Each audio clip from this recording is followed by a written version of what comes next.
do homem virtuviano à humanidade ecológica, vamos receber André Turbay. Um prazer estar aqui, participar desse evento. Agradeço muito ao Unilivre, no papel do Bruno, de convidar para esse momento importante. Acho que acolher esse tema na Federação das Indústrias é um sinal muito positivo, dá para uma orientação da nossa sociedade que envolve todas as hélices, né, possíveis. A indústria, o poder público, a academia, que eu represento aqui, a sociedade civil organizada e a comunidade em geral. Gostei muito da apresentação do Silvio e do Matheus. Inclusive, gostaria de já fazer um convite para ir conversar com a turma de arquitetura da PUC. Quem sabe levar a exposição daqui para a PUC, que é pertinho, seria muito bem-vindo, porque a gente sim tem trabalhado na disciplina de projeto de arquitetura, a gente tem orientado o uso da madeira pré-fabricada, né, da madeira engenheirada. Então, esses eventos são bons também para a gente fazer essas conexões. Então, parabéns pela apresentação. Pessoal, eu trago essa primeira imagem para trazer uma questão conceitual em relação ao momento que a gente vive, né, o momento planetário que a gente vive, de como a gente pode observar processos da natureza que nos ensinam muito. Então, esse ciclo de vida de uma amora, ele demonstra para a gente que tudo tem o seu tempo, que às vezes a gente tem que ter paciência para algumas transformações, e que chega a hora de florescer e de frutificar. Então, mais como um lembrete para algumas questões, inclusive que tem uma associação com a apresentação em relação à madeira, e algo que a gente acredita muito, a gente que lida com as cidades, seja em qual campo específico for, a gente acredita muito nas soluções baseadas na natureza. Quando nós observamos alguns estragos nas cidades causados pelas enchentes, alagamentos, a gente se dá conta que existe um conflito entre a maneira com que nós ocupamos o espaço, talvez, muitas vezes, ela está em conflito com o que já pertencia àquele espaço. Para exemplificar, vou usar uma frase do professor Reginaldo Rainer, que era meu colega de PUC, chegou a ser presidente do IPUC, inclusive. Um dia a gente conversando, ele observou: a gente lida muito com o Rio Belém aqui na PUC, né? Muita pesquisa, mais de 30 anos de pesquisa em relação ao saneamento do Rio Belém. E aí ele observou: é o Rio Belém que passa pela PUC ou é a PUC que invadiu o espaço do Rio Belém? Então, quando a gente vê os impactos gerados por alguns eventos climáticos, a gente percebe que, em alguns momentos, nós estamos em conflito com a natureza, né, com esse espaço que está concebido, que nos foi ofertado como sociedade, e como nós temos lidado com esse espaço natural. Então, as soluções, por exemplo, baseadas na natureza, nos ensinam que nós temos que observar os comportamentos da natureza e aí sim criar os espaços das pessoas, né, os espaços antropizados, né, como a gente chama, o ambiente construído. Então, para trazer uma relação com o ponto aonde a gente vai chegar. Trago essa outra imagem desse primata para nos lembrar de uma condição. Apesar de todo o progresso que a gente tem alcançado como sociedade global, às vezes a gente esquece que a gente tem, em alguns primatas, nós temos 99% do código genético idêntico ao dos primatas. Então, fazendo mais uma conexão com a natureza, o que nós representamos, né, como ocupação desse planeta que nos foi concedido, certo?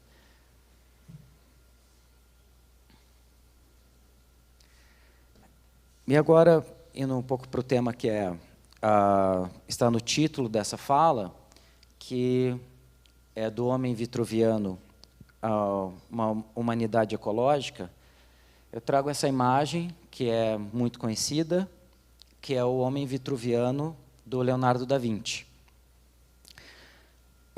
Fazendo uma conexão histórica, esse desenho é criado no Renascimento, século XV, e o Renascimento, se é renascimento, é algo que já aconteceu, que está renascendo. Então, naquele momento histórico de desenvolvimento do conhecimento, a gente tem uma evolução científica bastante importante. O que renasce nesse conceito é a antiguidade clássica, né, depois das invasões bárbaras. E nesse renascimento se estabelece, então, alguns padrões, uma relação com a ciência. A gente lembra muito bem que existe um debate nesse momento entre um teocentrismo, que é um centro na religião, com um antropocentrismo, que de maneira nenhuma é uma negação à questão religiosa, mas uma compreensão de uma combinação entre o conhecimento da fé, o conhecimento religioso, com o conhecimento científico. Então, essa conexão é bastante importante. E não estou falando isso só porque eu sou da PUC, tá? É o que eu acredito mesmo, o que a gente busca praticar. Esse homem vitruviano, inclusive, hoje ele não poderia ter esse nome, né? Ele talvez não tivesse gênero, porque ele é um homem vitruviano. Mas hoje a gente não pode tratar a humanidade mais como o homem, certo? Isso é uma questão. Esse homem vitruviano também traz uma relação de proporção da escala humana, centrado no que era um modelo do homem e numa relação com uma geometria perfeita. Ali a gente tem um quadrado e a gente tem um círculo representando essa perfeição. E, de maneira nenhuma, se questiona esse momento no processo histórico, né, do desenvolvimento desse conhecimento. Fazendo uma relação com um momento histórico mais recente, nós temos, no século XX, começa o século XX com alguns movimentos artísticos, científicos, de deposição de uma crença nas tecnologias muito fortes. Então, por exemplo, a gente tem, trazido pelo futurismo italiano, que acreditava nas grandes estruturas, os grandes viadutos que gerariam as cidades. A gente tem uma crença muito forte no automóvel. Inclusive, nós temos uma cidade no Brasil, que é Brasília, que é desenhada para ser a cidade do automóvel. Então, era uma crença nessa tecnologia, certo? Então, temos esse desenvolvimento no século XX, uma pujança das próprias tecnologias construtivas, se começa a produção em série, né? Aí nós temos ali um momento de pós-guerra, de reconstrução das cidades europeias, principalmente, onde essas produções industriais em série, desse início do século XX, foram fundamentais para a reconstrução dessas cidades, e começa aí uma curva exponencial no desenvolvimento tecnológico, certo? Depois, ali na segunda metade do século XX, ou ainda na transição da primeira metade para a segunda metade do século XX, começam algumas preocupações. Foi citado aqui na fala de abertura o Clube de Roma, por exemplo, que foi um encontro entre governantes. Em 1966, então ainda uma transição da primeira metade para a segunda do século XX, onde se discutia a questão dos recursos. As grandes lideranças, especialmente europeias, compreenderam que aquele ritmo de produção não daria certo, os recursos seriam finitos. A gente observa, inclusive, algo que tem muito a ver conosco, que é uma transição das produções industriais para o sul global, para a América Latina, por exemplo. As cidades, o desenvolvimento das cidades está muito associado com a industrialização, com a Revolução Industrial. E as nossas cidades brasileiras também muito associadas com o processo de industrialização. Curitiba, ou as grandes metrópoles brasileiras, têm uma curva de crescimento da população na década de 70. Na década de 70 surgem as regiões metropolitanas do Brasil. Então, a gente percebe um movimento, todo esse movimento de metropolização está associado ao processo de industrialização. E essas indústrias não eram de base nacional, todas multinacionais. Então, a gente percebe um movimento industrial ficando, entre aspas, os escritórios no norte do mundo e as fábricas no sul do mundo. E isso tem muitos efeitos, né? Curitiba é um exemplo interessante da gente trazer, que nós temos, inclusive, nesse momento, a concepção de uma cidade industrial de Curitiba, lá nos planos diretores de 66, que depois foram implementados na década de 70. A gente cria um modelo de transporte replicado no mundo todo, que era o nosso Expresso, daí o vermelhão, e o pessoal chama de BRT, que é o Bus Rapid Transit. Então, essas tecnologias são impulsionadas, né, nesse processo de industrialização também. Aí chega um momento que a gente percebe, assim como o Clube de Roma percebeu, assim como o relatório Brundtland percebeu, e depois a gente tem os eventos, desde a Eco 92, Rio +20, chamando a atenção para as questões ecológicas, né, para as questões sustentáveis. Porém, para que a gente efetive essa transformação, realmente a gente precisa de uma alteração de modelo, certo? Esse modelo que a gente tem. Resultados, por exemplo, da industrialização. A gente tem uma sociedade que deposita no automóvel, né, como a gente falou de Brasília, deposita no automóvel a sua solução de mobilidade até hoje. Mesmo o Lerner, há algum tempo, falando, o carro é o cigarro da cidade, ele faz mal para a saúde da cidade. Mas a gente tem um modelo de vida, inclusive uma cultura muito associada ao automóvel. E essa cidade, inclusive a nossa cidade, Curitiba, nossa cidade, o pessoal de Maringá também passa a ter uma relação. É curitibana, então podemos falar, né, Matheus, que é a nossa cidade. Então, a cidade onde a gente está, né, Curitiba, mesmo sendo um modelo de transporte público, mesmo tendo uma orientação ecológica, que foram os parques urbanos desde a década de 70, que certamente são muito importantes para essa... inclusive para questões de mudança climática, sequestro de carbono, o cuidado para não ter... eram áreas de enchente, se criam os parques para esses cuidados. Mesmo uma cidade com todos esses cuidados como a nossa, nós temos uma cidade centrada no carro como principal meio de transporte. Em Curitiba, pessoal, a única faixa de população associada à faixa de renda que não usa mais automóvel que ônibus é até um salário mínimo. As pessoas que ganham 2 salários mínimos em Curitiba usam mais carro que ônibus. As pessoas que ganham acima de 5 salários mínimos em Curitiba usam 88% carro para os seus deslocamentos em relação ao transporte público, bicicleta, modais ativos. Então, a gente, hoje, esse é o nosso status. Isso são dados recentes, de 2017. Então, realmente, essa transformação que tem a ver com processos industriais, que tem a ver com o nosso comportamento individual, e que nós tenhamos um espaço de cidade, que é onde estão concentradas as pessoas, que permita essa fruição da cidade, que se permita andar a pé, quando a gente faz pesquisa de por que as pessoas não usam a bicicleta, por exemplo, como transporte, o principal fator é de segurança, tanto segurança pública quanto segurança viária. Então, que ambiente é esse que nós estamos construindo como um artefato da nossa sociedade, que é a cidade? Que lugar que é esse?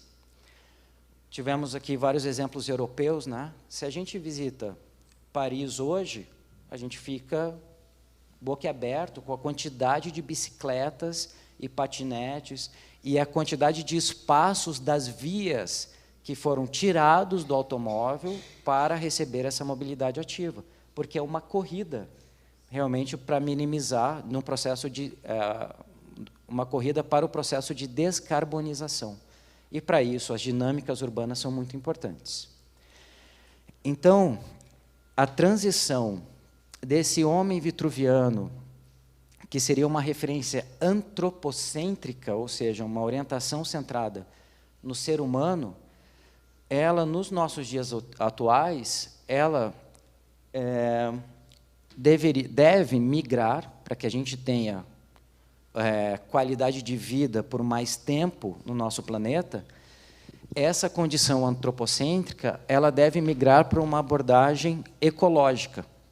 Então, não é mais centrada no ser humano, mas sim uma combinação entre o ser humano com essas referências à natureza, criando-se, assim, esse ser ecológico.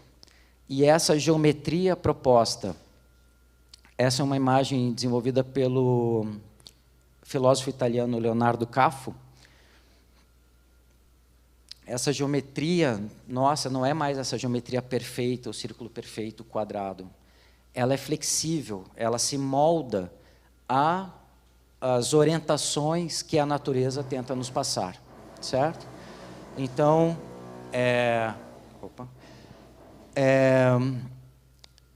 o que se busca, e isso eu só estou aqui como representante de uma fala, que tem um movimento global orientado às questões ecológicas, é essa nossa mudança realmente de comportamento. Quando a gente faz essa associação com o tema aqui do nosso evento, como o Silvio muito bem observou, a adoção de uma governança ambiental e social, a adoção das ESGs, ela tem sido orientada, muitas vezes, por uma necessidade, seja para o atendimento de normativas, de regulamentações, e até por questões de valorização de marcas, valorização das empresas. Mas fundamental a esse processo é realmente essa visão conceitual de que a gente deve tomar muito cuidado com as tomadas de decisão, que elas não sejam centradas no ser humano, porque senão quem vai sofrer com essas respostas na natureza ou com o não respeito à natureza seremos nós mesmos. E a gente tem sentido isso, né, nos eventos climáticos extremos. A gente percebe uma situação que Curitiba, que é uma cidade que tinha estações do ano muito bem definidas, a gente percebe que isso começa a se perder. Então, essa flexibilidade que traz a imagem ali do Leonardo Caffo é um tanto isso. A gente precisa ser flexível para perceber esses processos, como eles estão acontecendo. E como isso deve ser fundamento para as nossas tomadas de decisão. Volto, então, ao nível de todas as hélices, tanto da indústria quanto do poder público, com as suas regulamentações.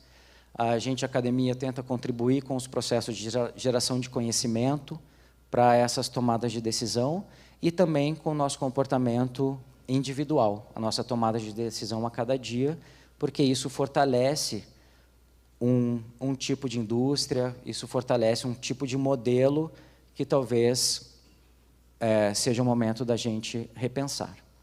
Tá bem? Pessoal, então, seriam essas as potenciais contribuições para essa manhã e votos de um ótimo evento para vocês.